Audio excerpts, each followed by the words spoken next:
Assalamualaikum warahmatullahi wabarakatuh. Nama saya Ulfatuz Zuhro. Saya mahasiswi Universitas Islam Negeri Kiai Haji Ahmad Siddiq Jember, Fakultas Usuluddin Adab dan Humaniora, Prodi Ilmu Al-Quran dan Tafsir.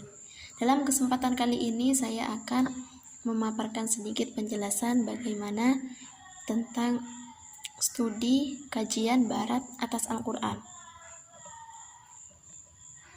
Kajian mengenai Al-Quran tidak hanya dilakukan oleh orang Muslim saja, akan tetapi non-Muslim juga ikut mengkajinya.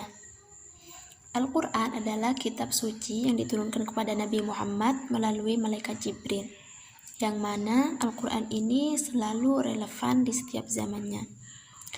Relevansi tersebut dapat dilihat dari petunjuk-petunjuk yang diberikan kepada seluruh umat manusia dalam kehidupan, dan keberadaannya bisa dipelajari oleh siapapun yang ingin mempelajarinya.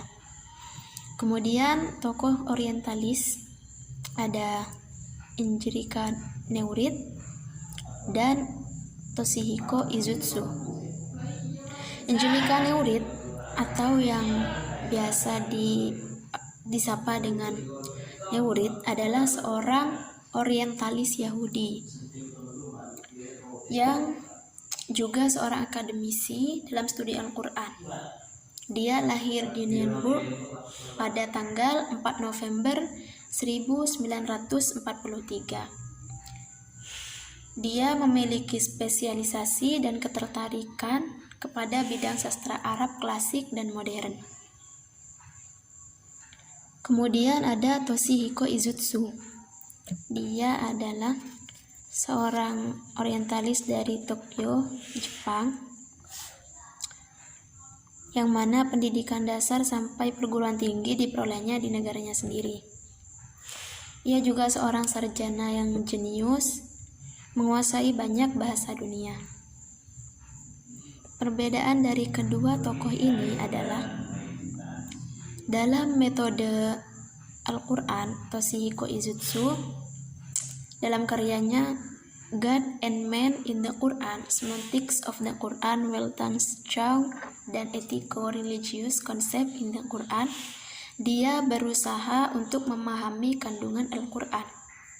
Dia menggunakan pendekatan strukturalisme linguistik.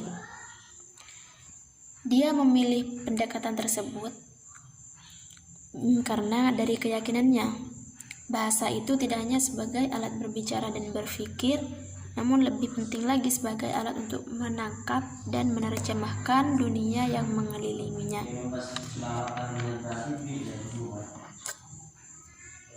Kemudian, jika Injirika Neurit, dia menawarkan sebuah cara untuk mendekati teks. Satu kata kunci yang disampaikan Neurit dalam proses memahami Al-Quran adalah menganggapnya sebagai teks sastra, sekaligus sebagai teks komunikasi.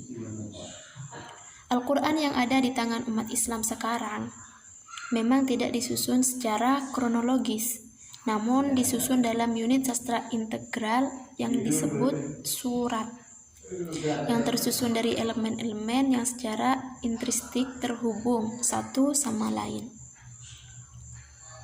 Dia mengatakan bahwa proses kanonisasi sungguhnya lahir bersama dengan lahirnya komunitas. Artinya Al-Quran yang ada sekarang tidak dianggap sebagai sesuatu yang mapan, tapi sebuah teks yang bergerak dan cair yang merefleksikan dialog dan debat di antara beragam peran. Mungkin cukup itu yang dapat saya sampaikan, kurang lebihnya mohon maaf. Wassalamualaikum warahmatullahi wabarakatuh.